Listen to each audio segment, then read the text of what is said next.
Բարև ձեզ Տիկին Կարապետյանց։ Տիկին Կարապետյանց ձեզ Գայանե Նեզարգարյան անհանգստացնում News Media լրատվական գործակալությունից, եթե ձեզ հարմար է մի քանի հարցեր ունեի ձեզ, բանակում տիրող, շնորհակալ եմ։ Տիկին Կարապետյանց, ուրեմն հանրությանը ցնցել է ճամբարակի զինվորների հետ տեղի ունեցած դաժան դեպքը։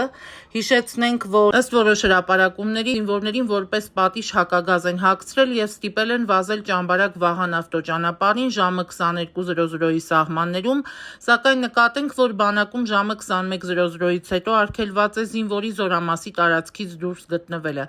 Արդյունքում տեղի է ունեցել վրաերթ, 6 զինծառայող է տուժել, մեկը մահացել է, երկուսի վիճակը ծանր է, մյուսները բժշկական հաստատությունում են դեռ գտնվում։ Նաև գիտեք, որ քննչականից եւ նախարարությունից հերքում են վարկածը զինվորներին հակագազով վազեցնելու մասին լուրերի հետ կապված, սակայն մամուլը շարունակում է գրել այն մասին, որ իրականում նման բան տեղի ունեցել է եւ որ զինվորներին վազեցրել են հակագազով։ Որպես հայտնի իրավապաշտպանի կխնդրեի ձեր տեսակետը այս իրավիճակի հետ կապված եւ առհասարակ ինչ է կատարվում այսօր հայոց բանակում։ Ես վերջնական հստակեցված տեղեկություններ դեռ չունեմ, բայց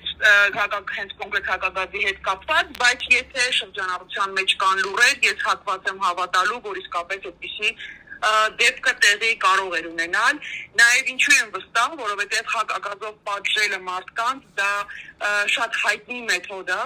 եւ երբ դու պատասխանատվության չես ենթարկում նրանց, ովքեր որ ժամանակին ուրիշ միջավայրում ոստիկանության կողմից հակագազով մարդուն կոշտանգել են մարդուն, որևէ մեկը պատասխանատվության չի ենթարկվել,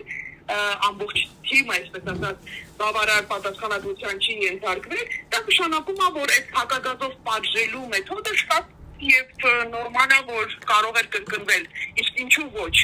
իսկ ինչու չկիրառել այն փոխված մեթոդները, որոնք ժամանակին գուցեև ընդունված են եղել, այսպես ասած։ Ցավում եմ, որ մենք հերթական անգամ ունեցանք նոր մեծ մասշտաբի, թեև ցանկացած մեկ զինվորի բնատված առողջական խնդիր, առավել եւս դա մեզ համար մեծագույն մարդկային դժբախտություն է, բայց նույն ունենք մեկ թվով մարդկանց հետ կապված խնդիր եւ չկան պաշտոնանկությունները, չկան պատասխանատվության ենթարկվողները, անպայման կգտնեն մի սերժանտ, չգիտեմ, մի լեյտենանտ առավելագույնը, որին պատասխանատվության կենթարկեն, մնացածը տենց կփորձեն ծածկադմփոց անել, որովհետև այդպես է եղել բոլոր ժամանակներում։ Այսինքն հին ավանդույթները շարունակվում են Տիկին Կարապետյանց։ Բացառագույն ավանդույթների կատարելագործված ձևով, որովհետև ես ազնվորեն ասեմ, ես չեմ պատկերացնում որևէ նախարարի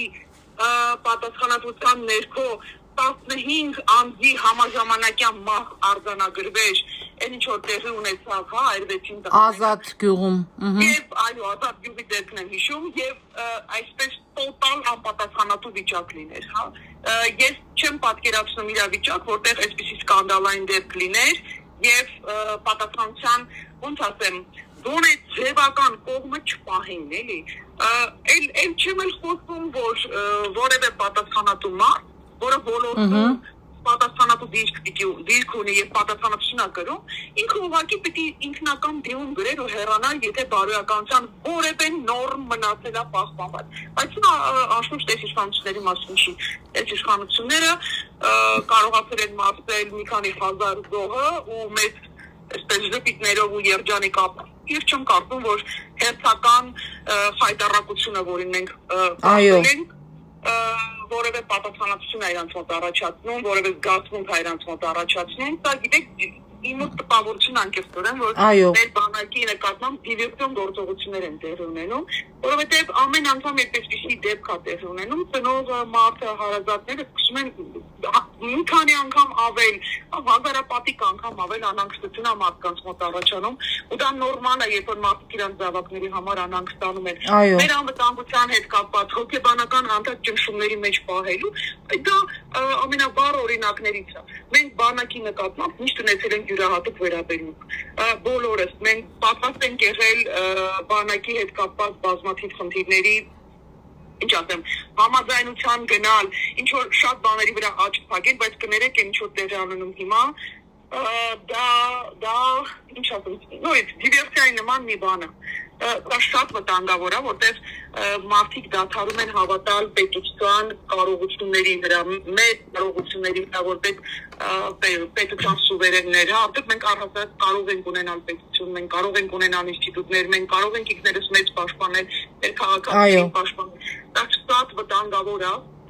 ու ես վստահ եմ գրեթե, որ դա պատահականություն չի, էլի այսպիսի մեծ մասշտաբի անցած կրկնվող դեպքերը։ Այս դեպքերը ինչի վկայություն։ Կարելի է կախել, եթե իսկապես բարեփոխումներ լիներ բանակում, իսկապես նպատակ դրվեր բանակը բարեփոխելու, որովհետև բազմաթիվ ես գիտեմ տարբեր պրոյեկտներ են եղել, անվանական չնշեմ, բայց բանակը բարեփոխելու տարբեր պրոյեկտներ առաջարկվել են, այդ թվում նաև այս իշխանություններին են առաջարկվել, բայց բովանդակային առումով որևէ բարեփոխում չի եղել, որովհետև միայն հատուկով կամ մայկատրուսիկով կամ սնունդի մեջ ինչ-որ պրոդուկտներ ելակով, այո։ Դա բարոյահոգեբանական վիճակն է, դա կարգապահությունն է, դա պատասխանատվության նորից հարցն է, ամենակարևոր հարցը պատասխանատվությունը, բանակը պիտի լինի վստահելի, բանակի ներսում մարդկային հարաբերությունները պիտի լինեն վստահելի, որտեղ նրանք ամենադժվար դիրքն են պահում, իրանք առաջի խրամատն են պահում ու այս վիճակը նորից սա ինչ-որ դիվերսիայի նման մի բան է։ Տիկին Կարապետյանց, հիմա ինչպես մեկնաբանենք ստեղծված իրավիճակը, ինչ է ստացվում է Սուրեն Պապիկյանը անփոխարինելի է, երբ խաղաղ պայմաններում մեկ տարվա ընթացքում տասնյակ զինծառայողներ են մահանում, ինքնասպանության կամ ինքնասպանության հասցնելու դեպքերը շարունակում են։ Ի վերջո քաղաքացին հարց է հնչեցնում, լավ, ով է կրելու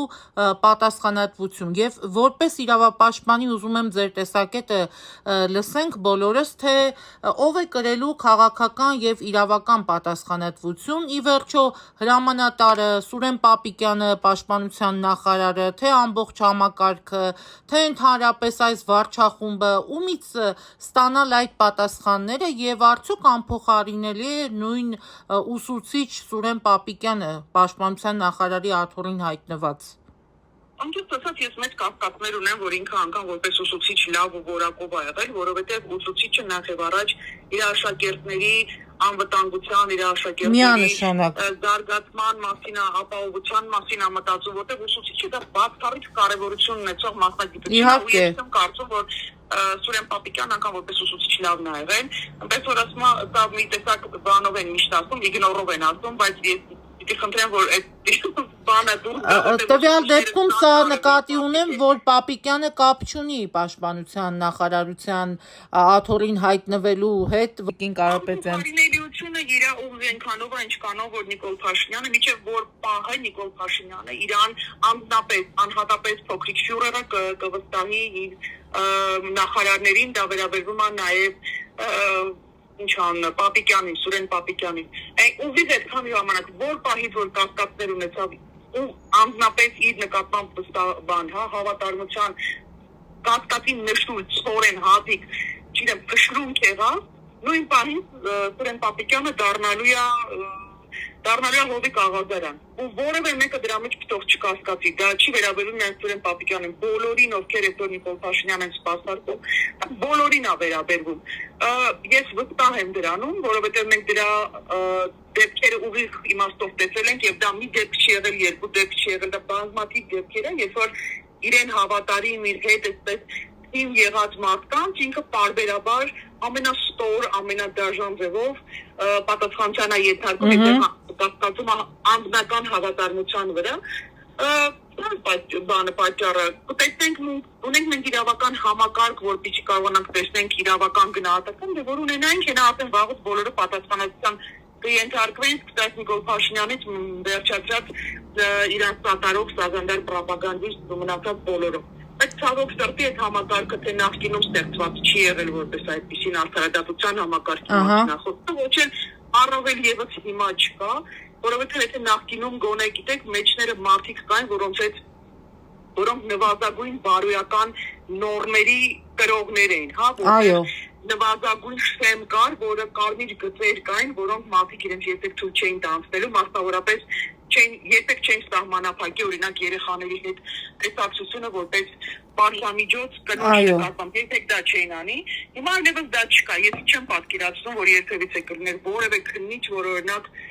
ակնհայտ հակասահմանադրական գործողություններ իրականացնել որևէ կրոնական կազմակերպության դեմ առավել եւս հայրաքելական եկեղեցու եւ կաթողիկոսի ես չեմ պատկերացնում այդպիսի բան։ Դրանք իհարկե բոլոր սահմաններ անցել են, այլևս բոլոր վայրերում իրենց ջուրայիններ են, հատուկենտ բացառություններ կան, հատուկենտ տարբեր համակարգերում մնացած մարդիկ, տեսնենք թե իրենք ինչքան կդիմանան, բայց իրենք տենց մեծ ազդեցություն մնալ չեն կարող այս պահին, այսինքն դա թե լայն իմաստով պատասխանատվության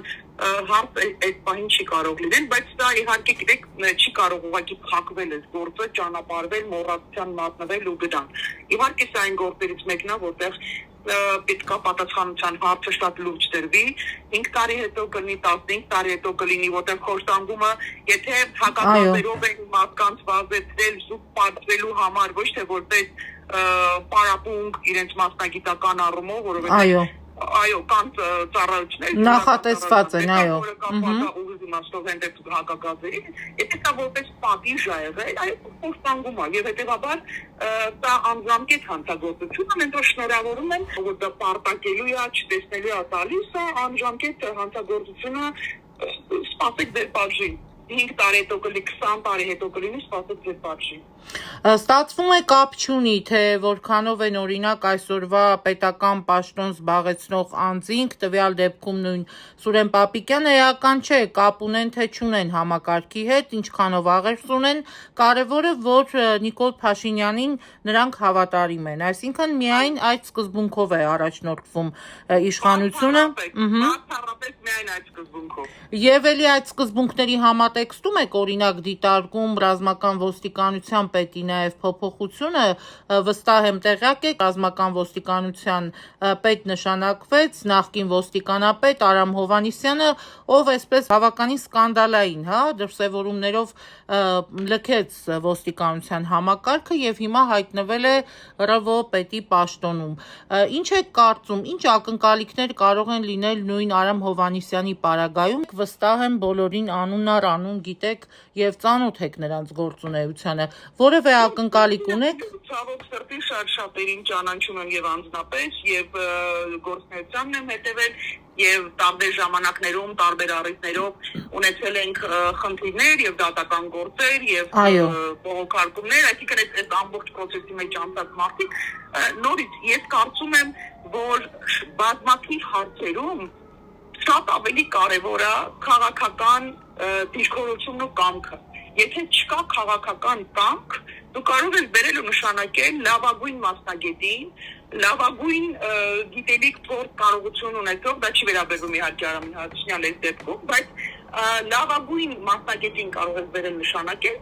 ու ոչ մի արդյունք չստանալ, եթե չկա քաղաքական կամք որևէ փոփոխություն իրադարձությունների մեջ որևէ փոփոխություն բերելու։ Ուսն նախապատրաստվել է հենց մեր այդ վերջի 7 տարվա կտրվածքով, երբ որ քաղաքական կամք կա, օրինակ նույն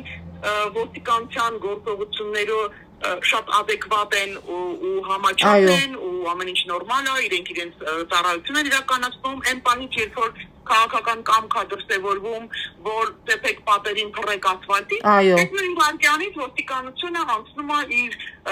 երկար տարիների փորձով գործողությունների այն դրսևորումների, որոնք մենք դատապարտել ենք նախորդ իշխանությունների ժամանակ։ Ասել է թե խնդիրը այստեղ անգամ անձերի մասնագետ լինել չլինելու մեջ չի կամ լավ մարդ վատ մարդ լինելու մեջ չի, քաղաքական կամք կա ինչ-որ բան փոխելու, ուրեմն փոխվի, չկա կամք փոխելու, ինչ ուզում եք արեք, միևնույնն է չի փոխվելու, կա արդյոք քաղաքական կամք բանակում փոփոխություններ բերելու, ես վստահ եմ, որ չկա, որովհետև դա նաև պարտավորություններից հավանաբար մեկն է Նիկոլ Փաշինյանի, որպեսզի Հայաստանի Հանրապետությունը չունենա բանակ։ Դա եւ բանակը փոխարինվի այսպես ոստիկանական կամ չգիտեմ սահմանապահների առաքելությունը, ինչ որ ձևական սահմանապահների սահմանապահ զորքերով, այն զենքերն էլ որ չեն տալիս, զուտ տենց տպավորություն ստեղծելու գալաչկայի համար է, այսինքն։ Այնպես որ Նիկոլ Փաշինյանը այդ ճանապարհով է գնում, բանակը վարկաբեկելու, մարդկանց հուսահատեցնելու, ցավեցնելու, մեր կամքը փորձել կոտրելու, բայց ես կարծում եմ, որ մենք դեռ ուզում ենք պայքարելու։ Չկա պետություն առանց բանակի, դա չլինող բան է ուղղակի, դա նոնսենս է։ այլ խնդիր է, որ Հայաստանի այն նրանք, ովքեր որ Նիկոլ Փաշինյանը այս պահին համարում է իր լավագույն եւ բարեկիրթ ընկերներ ու գործընկերներ, իրենք են նաեւ հնչեցնում դրսից, որ Հայաստանին բանակ պետք չի, եւ դա հնչում է որպես պահանջ, եւ ես ավելի շատ հակված եմ ենթադրելու, կարծելու կամ պնդելու, որ օրինակ նույն Ալիևի արած հայտարարությունները ինքը շատ հետևողական է իր արած հայտարարություններին, իր հայտարարությունների դեպից գնում է, ի տարբերություն Նիկոլ Փաշինյանի, որը շաբաթ մեկ անգամ, մի քանի անգամ տեսակետ է փոխում, հետո կներեք ժողովուրդ ջան, սխալվել է, ես այն ժամանակ սխալ եմ, հիմա եմ ասած ճիշտ։ Այնպես որ դա հայտարարվել է շատ վաղուց մեր բանակի հետ կապված սահմանափակումները, դա շատ վաղուց քննարկվող հարց է եւ ես հակված եմ կասկածելու, որ ինչպես մնացած բոլոր հարցերում, այնպես էլ այս հարցում Նիկոլ Փաշինյանը համակում Ալիևի հետ, որ մեզ այս ծավալի բանակ ուղղակի պետք չի։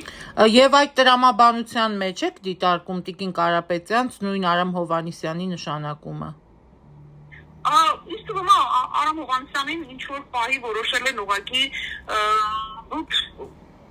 փոխարինել, հա, ինչ որ մեկով փոխարինել Արամն է եղել Հովհաննիսյան, Արամն են առաջարկել։ Հիմա ուրիշ հարմար մարդ կլիներ, ով կհամաձայնվեր Նիկոլ Փաշինյանի թագավորության օրոք գալ ու այդ հարատև հավերժ կրել այդ հայտարարության կլիմոն ոնց է հայերեն գաջվածքը այո Երևի ուրիշ մարդ չեն գտել, մնացել են շատ սակավաթիվ մարդիկ, ովքեր նախ մի փոքր ավելի մասնագիտացված են ինչ-որ ոլորտում, երկրորդը համաձայն են Նիկոլ Փաշինյանի հետ համագործակցել կամ արդեն մխտռվել են ու իրանց մեկ է, պրինցիպի մի պաշտոն ավել, մի պաշտոն պակաս, Դե պաշտպանության Պաշտպանության նախարար Սուրեն Պապիկյանը հայտարարում է, որ բանակում քրեական ենթամշակույթի դեմ համակարգային պայքար է ընթանում։ Նաև այս հայտարարությանը կուզենայի ամեն դեպքում անդրադառնայիք եւ մի բան էլ էստեղ ճշտում ձեր փորձով քանի գործ է օրինակ եղել Տիկին Կարապետյանց, որտեղ նախնական վարկածը օրինակ ինքնասպանություն էր, սակայն հետագայում քննությամբ ի հայտ են գալիս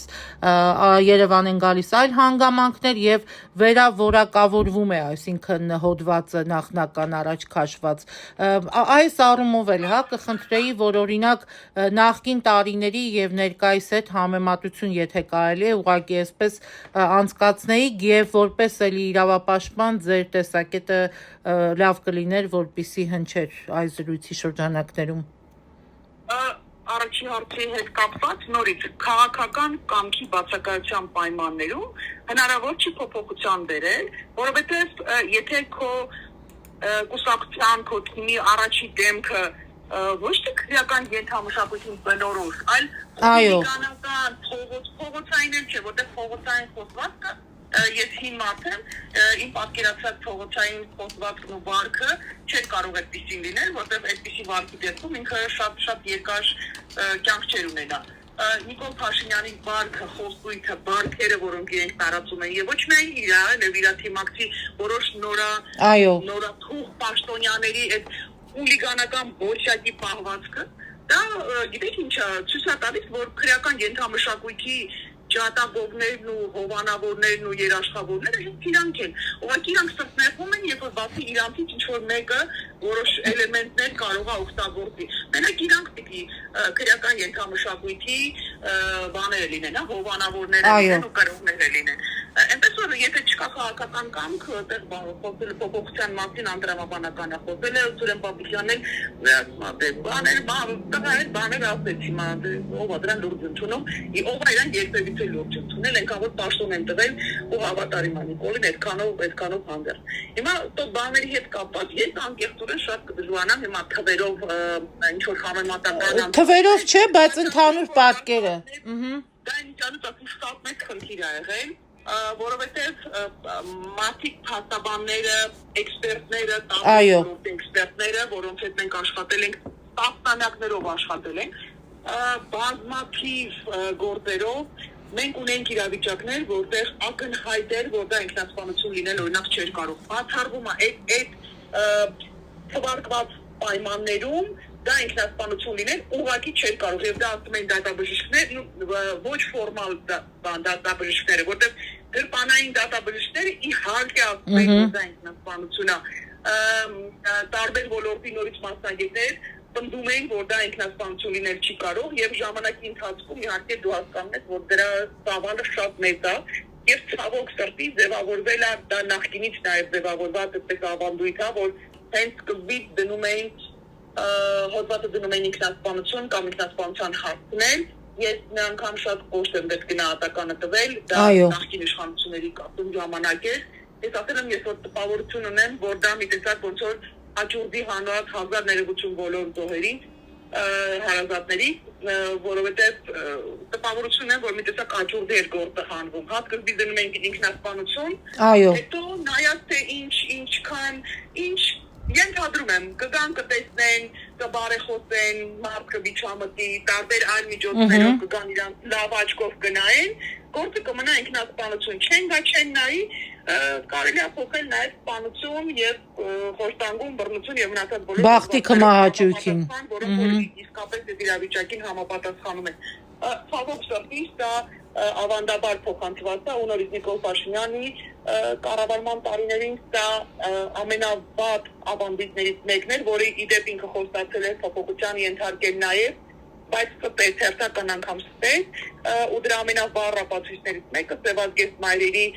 գործերով բաներն էին, հա քեյսերն էին, որոնք դարձել են վարչապետին կից հանձնաժողով էր ստեղծվել, ներկայիս գլխավոր դատախազն էր այդտեղ որպես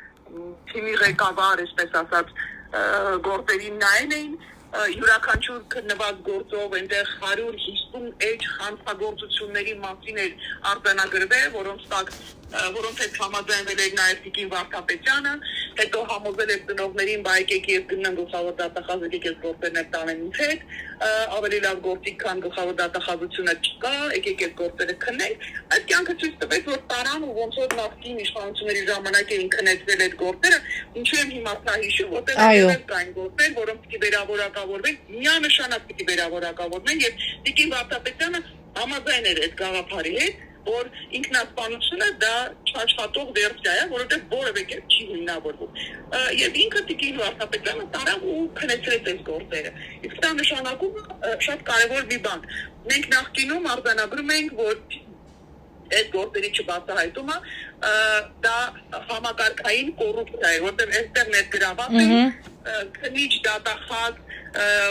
փորձագետ, բոլորը համակարգում Եվ եթե նույն իրավիճակը շարունակում ալիներ, ես ուզում եմ հասկանալ որտեղից է տրամաբանությունը, որ համակարգային կոռուպցիա այլևս չկա։ Եթե նույն վիճակն է այդ գործերով, ինչն է հուշում, ինչ հիմքով են որոշ քաղաքացիական ներկայացուցիչներ հայտարարում, որ համակարգային կոռուպցիա այլևս չկա։ Կա։ Այդ թվում նաև հենց այդ կոնկրետ դեպքերը գործերը ցույց են տալիս, որ համակարգային կոռուպցիա կա երկրում։ Ուստրա լինելի է ուզում այնքան ժամանակ, քանի դեռ դա այս հանցավոր ռեժիմը չի պատասխանատվության չի ենթարկվել մեր երկրում, գոնե մի անգամ պիտի պատասխանատվության ենթարկեն ու շատ խիստ պատասխանատվության պիտի ենթարկվեն։ Նրանք ովքեր որ այդ վիճակի են հասցրել երկիրը, միանշանակ համբերություն, բոլորին ծով համբերություն, ես վստահ եմ, որ այդ օրը գալու է ուղղակի մենք այս ընթացքում այս ճանապարհին շատ կորուստներ ենք ունենում ու սա շատ ցավալի է։ Եվ մի վերջին հարց Տիկին Կարապետյանց, եթե տեսեք պետությունը խաղաղ պայմաններում չի կարողանում պաշտպանել զինվորի կյանքը, ապա ով պետք է պատասխան տա ծնողի առաջ։ Զորամասի հրամանատարը, ռազմական ոստիկանությունը, քննչական կոմիտեն, թե պաշտպանության նախարարը, չնայած նրան, որ դուք ամբողջական ներկայացրեցիք, որ ոչ ոք իր տեղում չէ եւ չկա այդ քաղաքական կամքը գնալու որևէ գործի ետևից մինչև վերջ բացահայտելու, պատժելու եւ արդարադատության հետ առերեսվելու, այդուհանդերձ ումից պահանջի ծնողը իր երեխային, նրա իրավունքների համար, ի վերջո որտեղ գնա, ասում են ում դուրը գնանք, որ դուրը ծեծենք, որ կարողանանք օրինակ մեր խնդիրները լուծենք եւ մեր խնդիրներին որևէ մեկը ականջալուր լինի, ինչ անեն ծնողները։ Այ մեծ ցավով պիտի ասեմ, բայց իսկապես այս իրավիճակում իսկապես չկա այդ համակարգը, որով կարելի է արդարությունը վերականգնել ու ծնողներին որևէ կերպով սփոփել, որ իսկապես չկա, որովհետև մենք մի ժամանակ կար երբ ունեինք քաղաքացիական հասարակություն, որը կարողանում էր ճնշում գորգոնել։ Այո։ Ինչ որ ճնշում են գործադրում, ինչ որ գործերով, ինչ որ իրավիճակներում, ինչ որ փոփոխություններ լինում, այնպես չի որ մեր բոլոր գործերով մենք այդ ճնշումներով կարողանում ենք արդարադատություն իրականացնել, բայց գոնե ինչ որ չափով դա փոխվում է։ Հիմա անկեղծորեն ասեմ, ես իսկապես չգիտեմ ով է այդ համակարգը, պատասխանատուները այդ թվարկած ցանկով բոլորը յուրաքանչյուրը իր կատարած ու չկատարածի համար պատասխանատու է, բոլորը նախարարից սկսած մինչև պարակազմ եւ պատկան կառույցներ։ Ես իսկապես մեծ ցավով եմ ասում, չէ՞ զենա որ դա հուսահատությունը, հիասթափություն առաջացնի մարդկանց մոտ, բայց մենք հիմա ցավոք սրտի ապրում ենք մի ժամանակաշրջանում, որտեղ իսկապես որևէ գործիք չունենք ու սա նորից պիտի ասեմ, սա քաղաքական կամքի իսպար բացակայության մասին խոսում ու այս վիճակը կարող է շտկվել միայն մի դեպքում, երբ որ քաղաքական կամք եւ բարոյականություն, արժանապատվություն ունեցող իշխանություն կունենանք, որովհետեւ բանակում զոհերը դա արժանապատվության խնդիր է, դա անվտանգության խնդիր է, դա մարդու կյանքի իրավունքի խնդիր է, միանշանակ։ բայց ցավոք սրտի մենք այս պահին չունենք դա։ Շատ շնորհակալ եմ Տիկին Կարապետյանց բավականին բովանդակալից պատասխանների համար, դեռ առիթ կունենանք էլի խոսելու, շնորհակալ եմ ձեզ։ Հաջողություն։ Ստեսություն ձեզ։